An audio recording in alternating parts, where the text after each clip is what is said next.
I'm Brian Foster, and this is the Grindhouse Institute's Midnight Movie. On each of these episodes, Jeremy Floyd and I examine one movie worthy of the coveted Midnight Movie Showtime.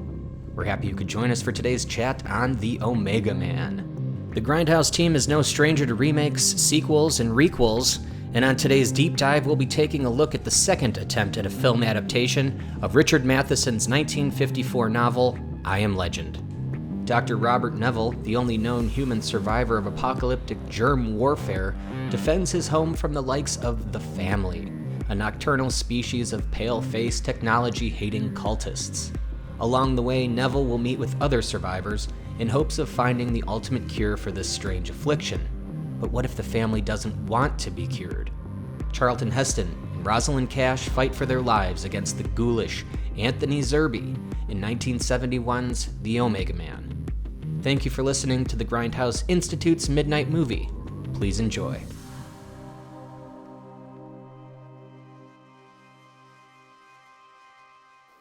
Now the question is survival. Is this the end of technological man? The boasts of our fabled science? The superhuman conquests of space and time? The age of the wheel? We were warned of judgment. Well, here it is. All right, welcome back to the Grindhouse Institute's Midnight Movie. I'm Brian Foster, and with me as always is Jeremy Floyd. Hello, and how are you? I'm doing okay. I'm taking comfort in knowing it's, how the world's going to end. It's just going to be, World War III started by Russia and China, according to Yeah, Omega exactly. Man. This is a pretty poignant episode, actually.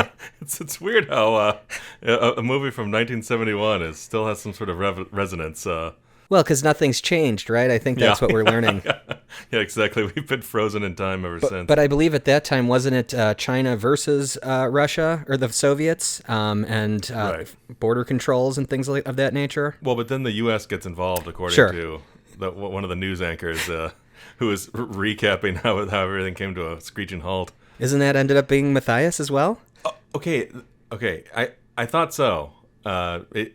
But that's what you got out of it too. That he was the same guy. I mean, was it supposed to be the same character? I mean, it was the same actor, right? I think so. He definitely the same actor. I think he was reporting the news as it was happening and kind of acting as the narrator of the backstory here. And then he ends up being the antagonist with kind of a good perspective. But we can get into that. We don't even know what the movie is yet, so we should probably talk about that. Let's do that. Today we're talking on our Midnight Movie. We're talking Omega Man from 1971. Oh, right, because all the shit went down in 1975, I think, right. According to this movie. The near future in the movie. This is your commentator, Jonathan Matthias, with another bulletin. And now, as the Sino-Russian border war continues to rapidly escalate, U.S. authorities are beginning to question to what degree we will become involved in what... Starring Charlton Heston and Charlton Heston's teeth. I'll have to say that he's got quite a set of choppers there, but He's got some choppers. Man, there's one laugh that he gives in that movie. You could see all the way down his throat, I think.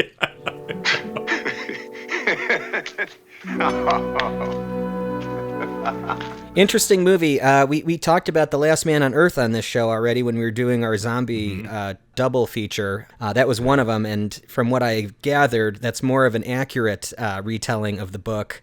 And I think this one took a bit of a departure and a little groovy of a departure, if you will. Yeah, this one was definitely different. So have you read the book? Maybe I should ask that. I have read the book, and at this point I've seen all the movies. So right, or at least even the Mockbuster.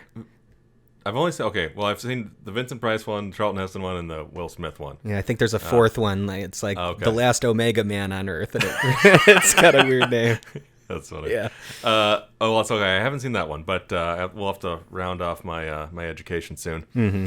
But yeah, I've read the book, and the Vincent Price one was definitely a lot closer to the way the book was sort of structured. And this one, it's mysterious. I mean, it's kind of like the most recent reboot or whatever of Firestarter, if you've seen that. I have not seen that yet. With Zac Efron. It's like, why did they even bother adapting the book? Because they just threw the whole thing out the window. Like, essentially the only thing that like stayed the same was that there was a world-changing event and his name in an Omega Man. You know what I mean? It's like... And that's the one thing that was changed in The Last Man on Earth, his name. Yeah. Right. They're like, okay, we're going to go back and do this the right way. We're going to give them the same name and throw everything else out the window.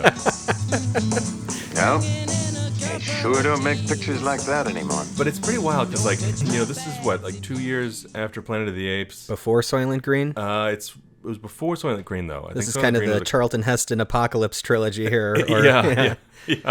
That's maybe we should have done as a block. I don't know. But, I kept getting some hints and feelings of Planet of the Apes a couple times in this. Oh, yeah. Especially when, I don't know what that is, like maybe half an hour or so into the movie, he gets captured by these sort of, druid, zombie ghouls. The family. And they are kind of lecturing him about the New World Order and how, he has no place in it. And it, reminded me a lot of like the Council of Apes who are just like, lecturing him in Planet of the Apes as well. Take your stinking paws off me, you damn dirty ape! I feel like what was nice about both of these movies, Planet of the Apes and this one, is that Charlton Heston didn't have to do a whole lot of the acting. And similar to Planet of the Apes, I thought Matthias, the antagonist, was a great character on screen, and he had some really cool lines, as well as his right-hand man that dies a horrific death, falling out of the window, getting shot, and then landing on that fence. It was so disgusting. Failed, yeah. Yeah, but exactly. 3M stage blood for the win on this one, man. Oh my God, so much 3M stage blood. It's so bright.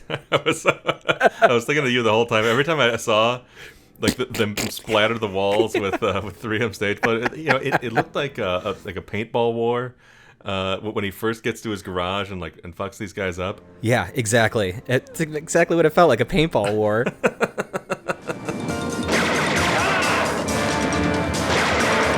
Here's my big take on this movie, which is, okay, it's another adaptation of the Richard Matheson story, or long story, I Am Legend, and a plague has sort of run through the earth and destroyed pretty much everybody.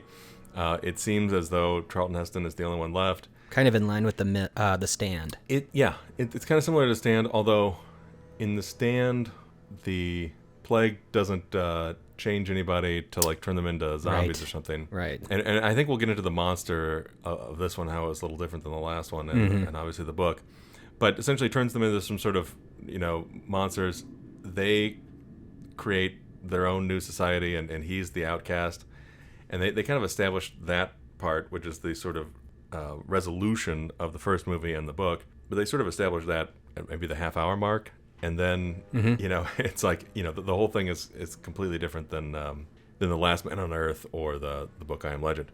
The idea is that, he's going around, blowing away these zombie things. And they're trying to find a way to get to him, but without succumbing to technology. Him using his technology, the dead world's technology and all this. Right. Because they blame that for the end of mankind or humankind. And they're not wrong, I guess. Yeah, exactly. according to the World War III, biological warfare, end of the world that happened there. Their POV actually was pretty sound. I understood it, especially now with COVID. It's like, okay, I see. Yeah, they got the year wrong. It wasn't 1975. It was 2020. We've got Charlton Heston running around downtown LA, and it's completely deserted. Did a great job of making it deserted too. It looks awesome. Apparently, the way they accomplished that, which made it look very high budget, was just shooting on the weekends because the financial district downtown, no one was there ever. Right. Yeah. I mean, I definitely remember, maybe 20 years ago, downtown LA was like that. It's like you just go there and it's just like, if it was a weekend, it would just be. Oh yeah.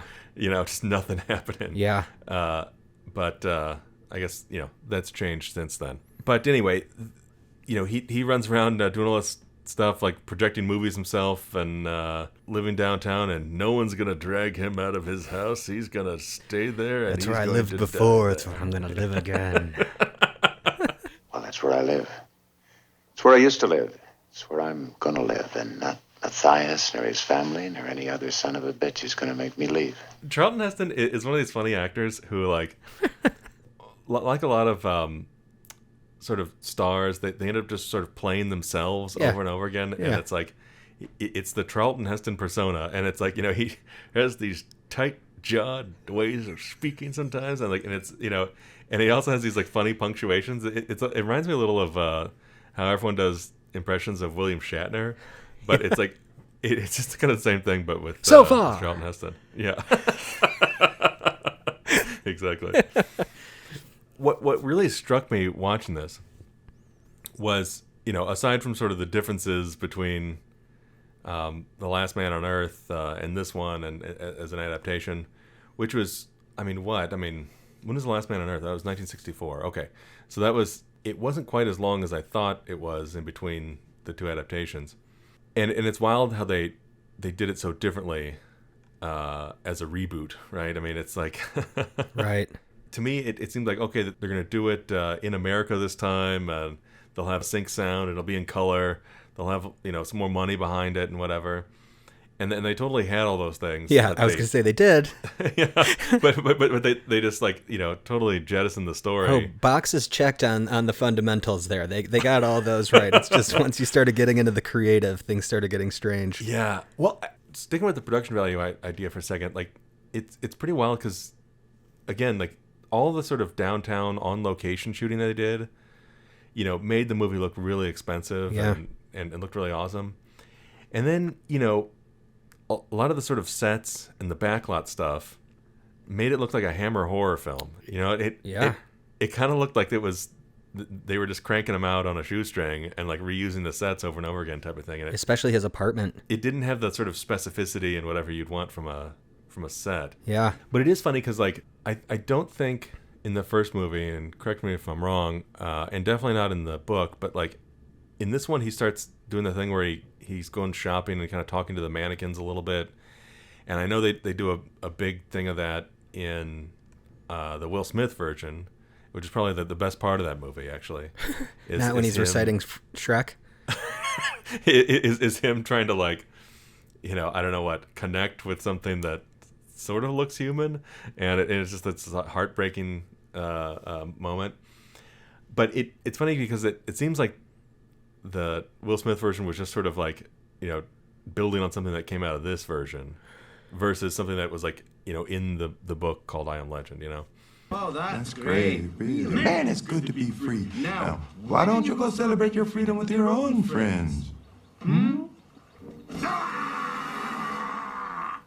like Shrek. So, since you've read the book, the idea is that a plague is unleashed on the world, and is it more of a zombie, such as Last Man on Earth? Oh, yeah. The monster, Yeah, that's a good question. So, yeah, in the book, they're vampires. Nocturnal, right? It's a reimagining what a vampire is, and it's taking a lot of the things that were in Legends and in Bram Stoker's Dracula and all these things, and then applying them to the real world, which is a really interesting way to do it. Which is what is it about the garlic that makes them upset, or do crosses work on all of them to repel them? And it's in the movie they had the same character in the Vincent Price movie. They had the same character where it's one of his coworkers was a guy who was tormenting him. Morgan. Wasn't it Morgan? I think that was his name. Yeah, Morgan. Yeah.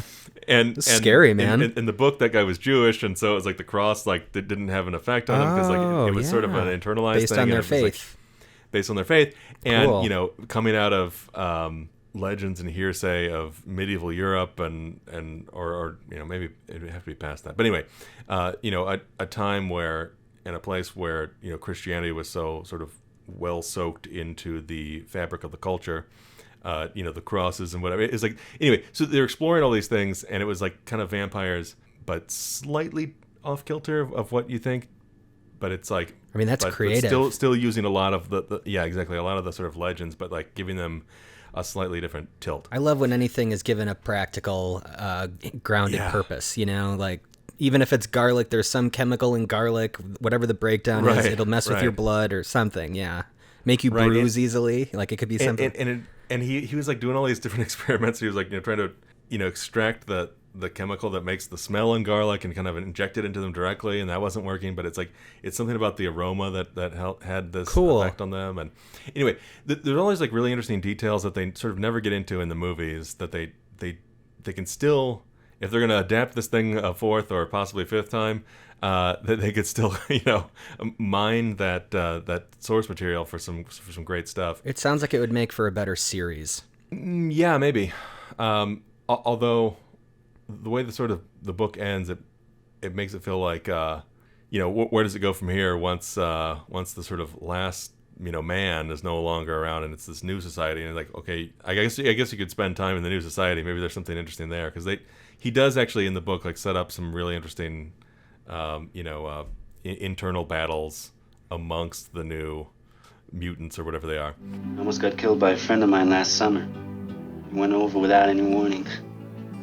When I looked away, his face was getting pale and his hair was going. When I looked back, he didn't have any eyes. In the first movie, they are essentially just zombies that can talk. They're zombies for sure, yeah. And that sleep during the day. Definitely, yeah, exactly. And that definitely had quite an impact on George Romero and on Night of the Living Dead. As we kind of talked about, you could clearly see how it influenced the monsters that were in Night of the Living Dead, even though they weren't quite zombies at that point, as we so excruciatingly went over. And then in this one, it's like they're, I don't know what, syphilitic albino druids. It's like they're they're a different kind of monster altogether, I think, than the previous iterations of this story. I mean, we saw this same fella in Papillon, and he kind of played in the same makeup realm as being a leper. In this one, he was, still a little. I had dry leprosy. Dry zombieism. How do you know I had dry albinism with druid tendencies? And with really rad cloaks. I mean, do those things grow on them, or did they have to find those? Because some of them were like dark sackcloth, and then others were like sparkly, and they would go on screen. Yeah, it's kind of like the Scream, the ghost face. Exactly. Dress he had on. Yeah, that's right. Yeah. It's pretty wild how they made something like a Gregorian monk outfit kind of scary. Yeah, I mean, especially when you see a bunch of them in a group on the street, and the first time that Charlton Heston is racing the clock, or racing the sun, I should say, to get home, and he's ambushed right in his driveway, and that one guy jumps out of the window on top of his car, and the other guy gets flown out, and then Matthias is like, "You just killed 3 of our guys." It's like, these guys did try to kill him. Like, yeah, does kind of go both ways, Matthias. Yeah, exactly. But man, there was that beginning is quite an opening. When we see Heston and kind of in his element, we don't really know what's going on because the movie just starts and he's driving along the city streets, like you said, fully barren of people. And then all of a sudden, one of the very first thing he does is machine gun some dude, some random person. Yeah. You're like, okay, what a nice little shocking opener. He just like slams on the brakes. Yeah. I don't know what the film speeds up and he jumps out of the car with a machine gun and then he starts blowing up the window of this. He's got that guy, that sniper in the window, but yeah, he like speeds out with the undercrank.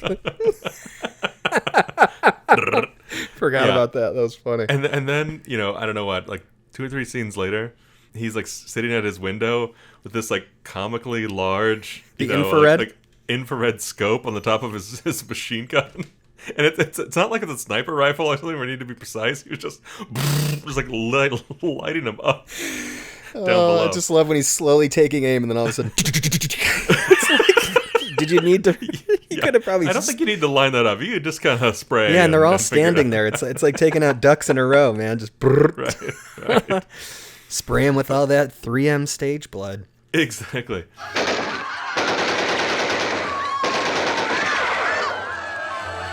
Did you move? In that moment, sort of where we get to meet some of the ghouls in this, and they're the mutants. I can't remember what they ended up kind of calling them, but the new race of monstrous people.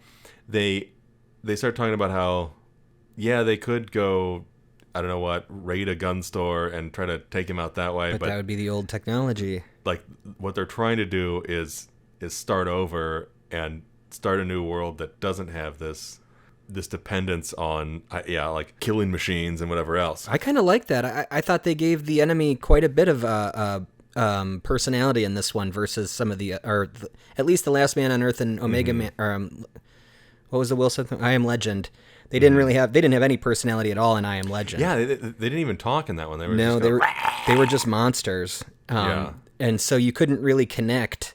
And I felt like in this one you could connect a little bit more, especially from their point of view. I honestly, I was like, I'm kind of on these guys' side right now. Yeah. Which gives you a nice balance as a viewer to kind of go into this movie, and then you're kind of towing the line on both your protagonist and antagonist, and those two roles might change a little bit because Charlton Heston wasn't a great person in this, really. Yeah, he wasn't as much of a vampire hunter or ghoul hunter in this one as Vincent Price or the character in the book, where the whole idea is that he's sort of, in the previous movie, he was systematically going through these quadrants of the city trying to eradicate these vampire zombies.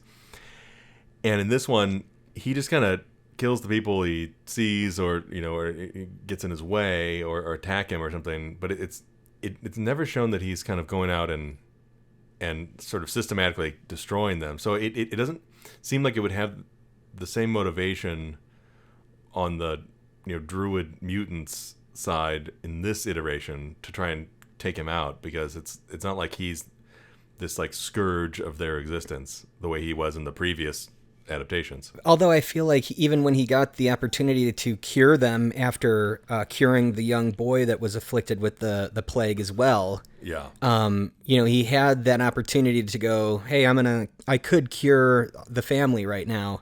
But he's like, he didn't want to do that, or there was like something, he was hesitant about doing that. Wasn't the idea that like he was trying to like make sure that the kid was totally recovered, and then he was going to try to like see if the kid's blood can help he was going to synthesize from that. That's right. And the idea was that the kid was supposed to hang tight, but instead he was like, no, let's go make peace. And, diplomacy doesn't work in this one, man. Poor kid. Not. Yeah. Poor kid, man. Yeah, he learned the hard way. Yeah, I mean that's when I kind of went back on the family again, and I'm like, okay, they're the enemies again. Like that was that moment. Totally. A trick to weaken our resolve. I was almost like you, but he saved me. He brought me back. You have been damned, Richard. Don't you see that? Don't you? Prepare the family. Tonight, I think Neville might come out. Tonight.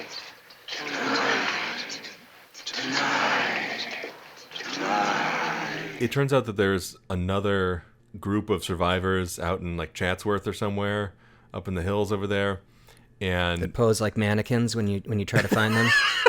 I know, and she gets in the worst like mannequin pose. It's like something like a stress position that she There's couldn't no hold, way that you can hold that forever. Just stand there, Yeah. He first sees Rosalind Cash in a department store, Lisa, in a department store full of mannequins. And, when we first see her, she's kind of like posing as a mannequin so that he wouldn't notice her. And then, obviously it doesn't work, and she runs away, and he chases her. Wait! Come on! I want to talk to you! And, he runs out into a park or whatever, and he's just completely exhausted. Which is funny because, 2 scenes earlier, he was bragging about how he was running a 3-minute mile and all this stuff, and he's kind of talking to himself, and he was like, yeah, a 3-minute mile, I still got it.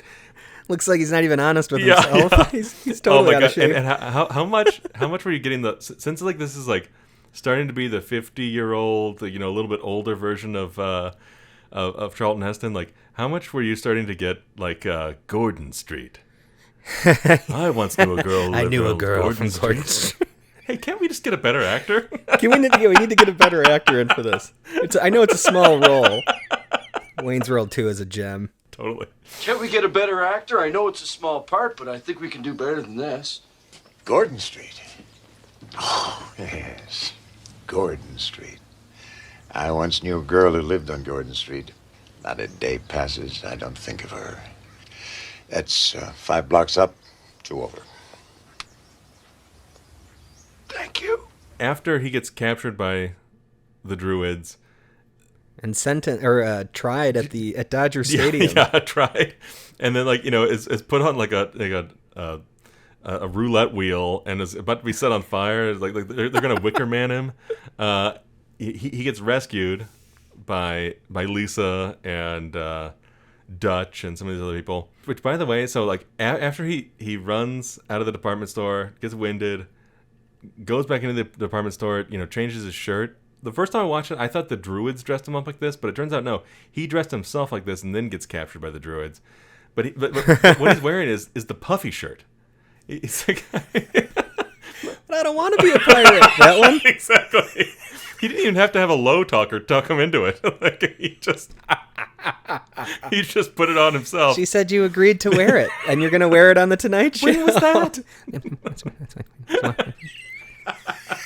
Oh, a puffy shirt. Puffy? Yeah. See, I think people want to look like pirates. But anyway, he has the puffy shirt on, gets rescued, and taken out to Chatsworth, and he kind of meets this group of survivors, where we learn that all of them have the disease, right? But they're all in different stages, and it hasn't quite kicked into full albino syphilitic druid yet. That's the Walking Dead style. Yeah, of right. Zombie. Yeah, exactly. So I wonder if that's where they got the inspiration for that, was kind of out of this movie. That's interesting. Charlton Heston is like, no, I haven't. I don't even have it. Blah blah blah, and we'll try to save this kid. But he did have it. Because he was going to die from the plague and then injected himself, and that's kind of how he became the last survivor. He had the only known vaccine or antidote or whatever it was. Yeah. And I think it was Moderna, but it might have been Pfizer. Yeah. It depends on what company he was working for at the time. But, when he crashes his Batcopter, he climbs out of the wreckage, and he's like, no, unscathed. I'm not dying of a helicopter crash. I'm dying of the plague all of a sudden. And he injects himself in the leg, and that seems to have worked. And from that, he gets to try and save the kid. But here's one thing that I wanted to bring up, and I wanted to see if you thought the same thing.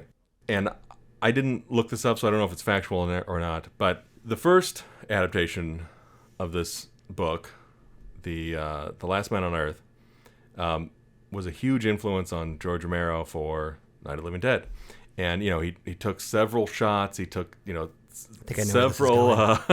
several aspects of that movie and kind of adapted it into his movie.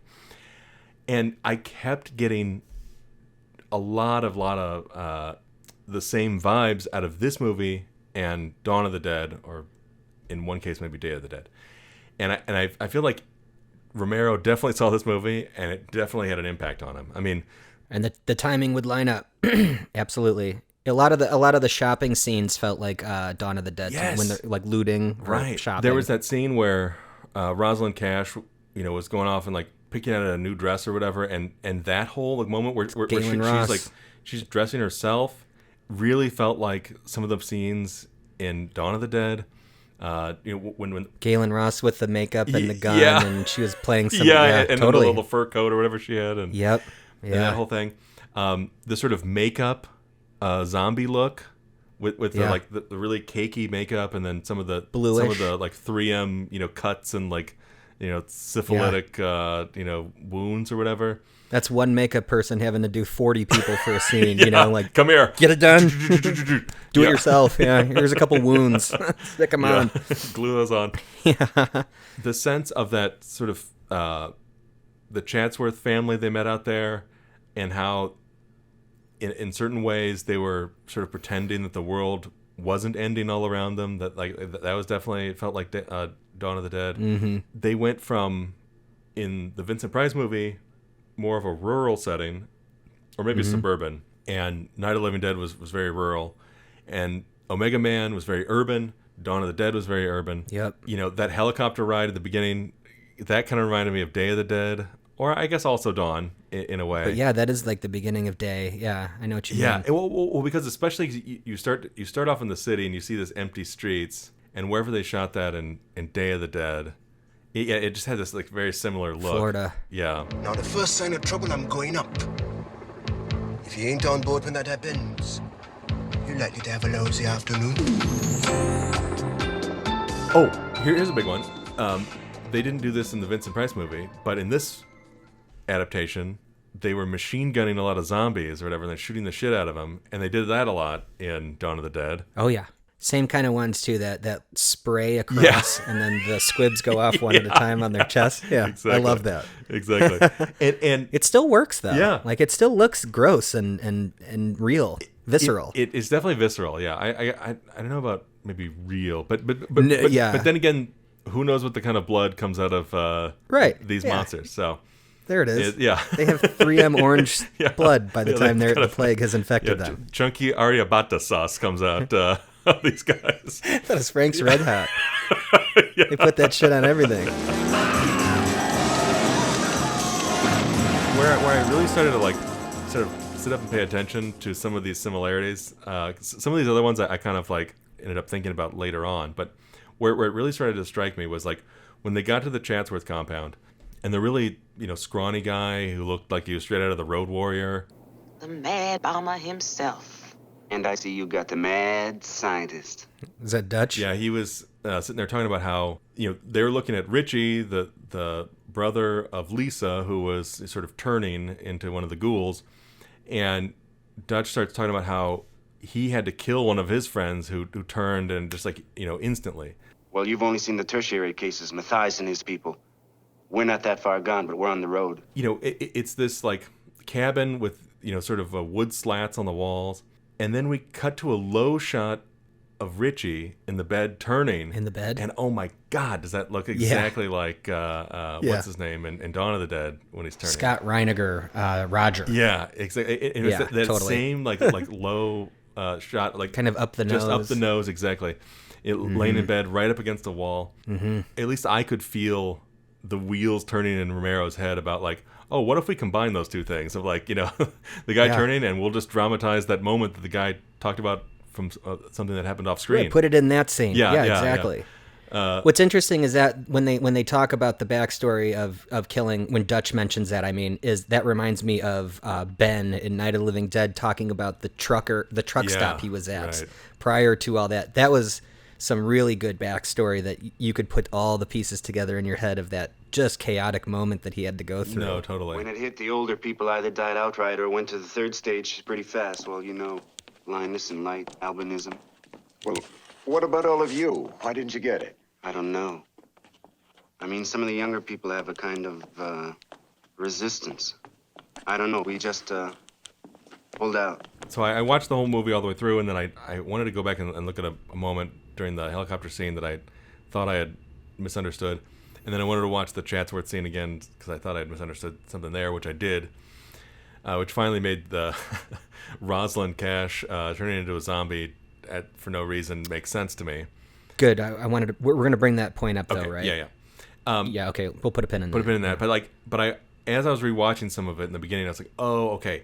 Because during the scene where Matthias, as the news reporter, was recapping how we got here, we are seeing some of this footage that looks a lot like footage out of Night when they're cutting to... Like, Matthias is dressed almost the exact same way as the news reporter who's like, these counties have gone on a lockdown in Night. Yeah. And then we see a lot of this sort of handheld, 8mm footage out in the streets of, like, people turning or like, people harassing officials and, like, the officials like don't have any answers. Right. And so it feels like the evolution was actually Last Man on Earth, Night of the Living Dead, influenced a little of Omega Man, which influenced Dawn quite a bit. Ooh, I like that. And so, like, I feel like this one is one we kind of skipped over in our whole, I think we mentioned it, though. What it takes to become going from white zombie to, Day of the Dead zombie. Because this one's kind of in the middle, you mean, right? Because this is... we're not an automaton. A little block that we hadn't, little stepping stone that we overlooked, right. essentially. The missing link of zombieism here. Right. That one piece. How did we get from, well, I guess semi-intelligent and also bloodthirsty to just completely dumb and speechless and bloodthirsty, or whichever way that goes. But that's that. Yeah, that mix. How does it go from sort of puppeteered automaton magic to Yeah. I don't know what, just rotting corpse that is searching for you, and it doesn't have any thoughts of their own, and wants brains and all that other stuff. I mean, the only thing that motivates this group of zombies or the family is to kill Neville, or it feels like that. They're not looking to eat. They're not looking for they're not looking to rebuild. Like, this is their version of rebuilding society. Is just this is it. We're a bunch of sackcloth people. Yeah, it does feel like, or at least that's what they talk about anyway, that they're trying to rebuild. Right. One of the major steps for them in their mind about rebuilding is getting rid of all of the old world, which to them is represented by Charlton Heston. Right, and he's like the last bastion of an old world or an old way. Yeah. That they want to remove. And they want to that makes sense. Get rid of the Omega Man to be able to start their new society. Because for some reason they knew that they couldn't turn him, or that he wasn't going to be turned. I'm assuming they just kind of knew that based on who he was in the world. That part they didn't really get into, but it seems like that was part of it. But I don't know how they would have known that necessarily. Yeah. But I do want to talk about the difference between Night of the Living Dead. You're bit by a zombie, you become a zombie. Mm-hmm.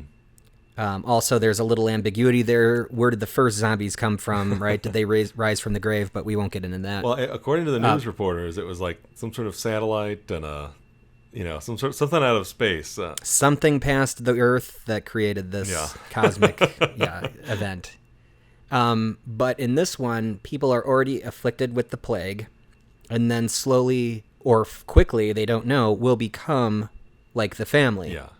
And we get Lisa, who, in the midst of making her rounds to go loot and to collect gear and food and clothing, etc., as she's coming out, is almost beckoned by Matthias, and then becomes one of them immediately. It's almost like a real quick, and it's almost as if he turned her. It was really kind of a confusing moment. It was definitely confusing, and I think I made sense of it after rewatching bits of the movie, but I think the key to it was supposed to be that scene where Dutch was explaining how his friend just turned on a dime and he had to kill his friend.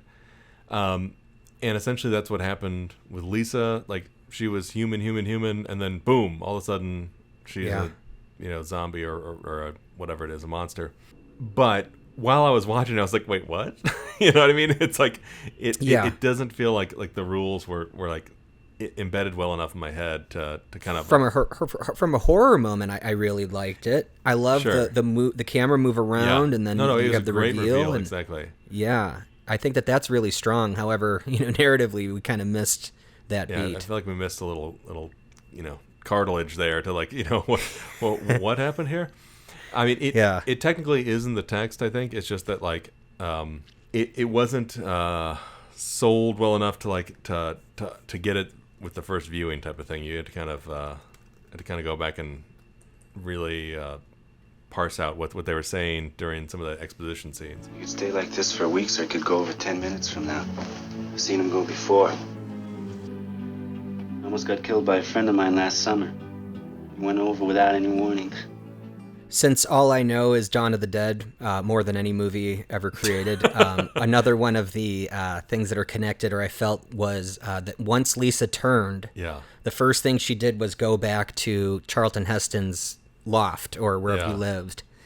And that was very similar to Flyboy, making his way back up into making his way back up into their secret lair, but leading all the zombies back up there, because that's what he knew, that's what he remembered. Right, exactly. I had a note about comparing it to Flyboy, but you're right, that was an even better comparison, because it's like Flyboy was sort of the Judas steer to lead all of the zombies up there, biting through the wall. Oh man, that scene is brutal.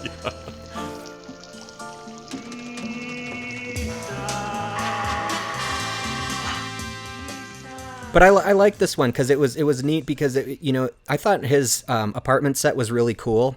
There was a lot of cool stuff in there. If you look in the background, there's like a bunch of Renaissance paintings. Yeah. So it's which kind of harkens to, I don't know if you saw the show Last Man on Earth with Will Forte. No. I haven't. But like the very first scene of that, as it's a similar thing, a plague hits the world and there's only a few people left, and he thinks he's the last one.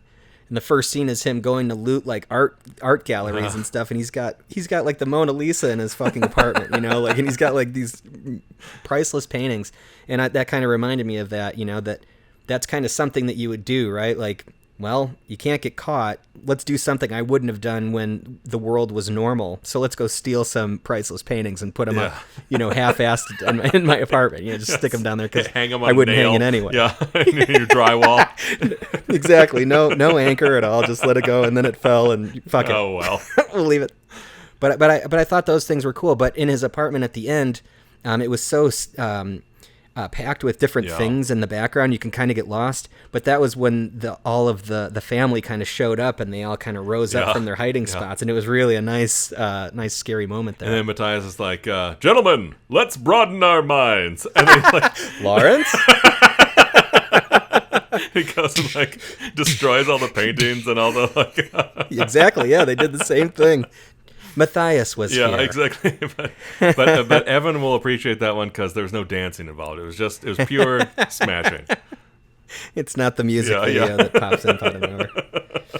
I wanted to talk about Brother Zachary, which was Matthias's right-hand man. The guy who was like climbing the wall like Batman or whatever with the grappling hooks and all that? Exactly, yeah. And I wanted to talk about how what was interesting in the story was that the whole idea was that the family didn't want to succumb to technology and to be so dependent on it anymore because that was the fall of humankind. Yeah. And then the little reveal that Zachary himself pulled a trick and had a gun on him, and they just have him pull it out slowly out of his robe, and it was like that was then when you knew that Zachary was going to die. Because he went against what Matthias's like rules were and everything, and you know, once you break the rules, you get shot out of a window and then land on a fucking fence. Yeah. And then the crazy zooms in 70s movies, right? Like they just loved those zooms. That totally. I mean, like and that a lot of that happened in the very, very beginning, where it's like we're on a 800 millimeter lens, and we like zoom back out, and like we see the entire like see the curvature of the earth. Yeah, exactly. Of downtown LA, and we see that he's all by himself. Yeah, they had a lot of those, and they had a lot of the sort of like crash zooms, like the little like like kung fu movie, like exactly into someone's face real quick. Yeah. In fact, I think it was during that scene where the guy's climbing up the window, and then Rosalind Cash is in there, and like Charlton Heston pulls a gun on what it looks like it's supposed to be her, and she's like, no, and there's a crash zoom on her face, and then he pulls the trigger and blows the guy away in the window, like over her shoulder or whatever. But anyway, and that led to some sex. Yeah. But she already made her move. Yeah. Which I heard that Rosalind Cash, when she was making that movie and she was reading through the script, she's like, I feel weird having sex with Moses.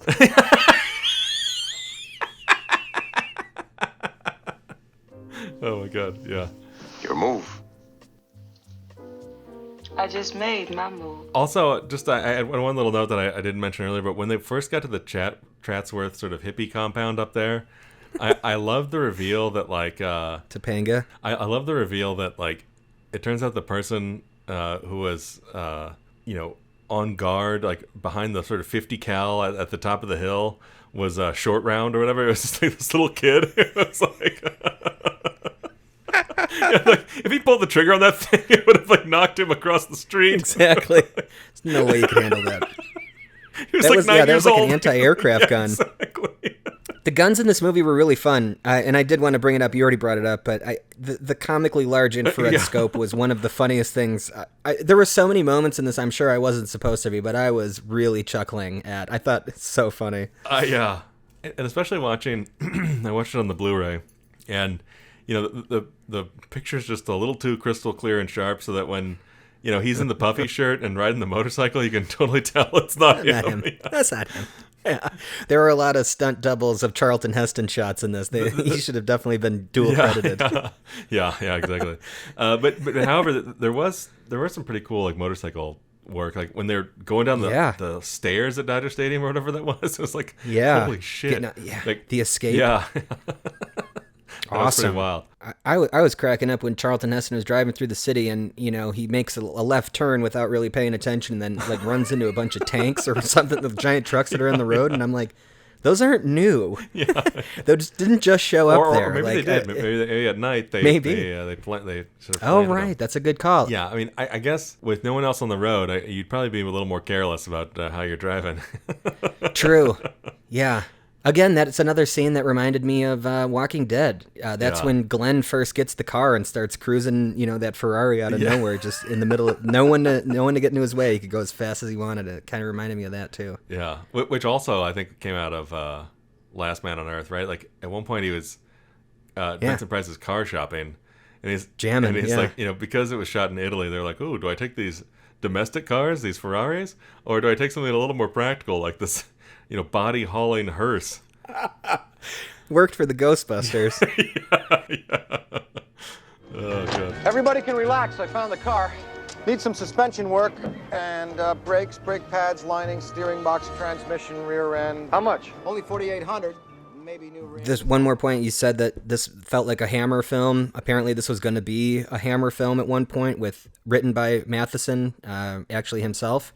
But they said it was way too graphic, and eventually that project died. But I would have loved to have seen a movie written by Matheson as opposed to somebody else. No, that's true. And he wasn't a stranger to, screenplays and anything either. It's like, he was both a writer of, short stories and novels and stuff, but he's also, doing teleplays and screenplays and stuff. And yeah, it would have been great. Because apparently he was like, this one was even further away from my book than the last one, so I didn't even consider it an adaptation. It's like, cut me my check. Prepare the family. Tonight, I think Neville might come out. All right, next time we'll be talking Tom Atkins horror with an amazing block of films. Ooh. The Fog from 1980, Halloween 3 from 1982, and Night of the Creeps from 1986. Is that Halloween 3, the Season of the Witch? Yeah, sorry. I forgot the full name. Yeah, I want the government name, please. Doesn't that bring back some memories, though, that block of films? Man. Yeah, well, at least The Fog does. I've only seen Halloween 3, maybe the first 20 minutes of it, and I've never seen Night of the Creeps, so... Wait a second. You've never seen Halloween 3 all the way through? This is like the third time you've had that reaction on the show, and yes, that's still the case. To this movie? Yeah, to Halloween 3. Oh, God. Yeah, so I'm excited about it. Yeah, it's good. People always gave it shit when it first came out because there was no Michael Myers, but it's awesome on its own, like as a solo horror film. I mean, because it's the Super Mario 2 of the Halloween franchise. That's a great way to look at it. But that's going to be fun. Yeah. Check it out. Can't wait. Why the hell can't you leave me alone? All right. Thanks so much for listening. Please make sure to subscribe and follow us on all the podcasts and social platforms at the Grindhouse Institute. And if you really want to give us a boost, check us out on Apple Podcasts and leave us a rating and review. It helps us to get noticed. Thanks so much, everybody. We'll be back next week. Ciao.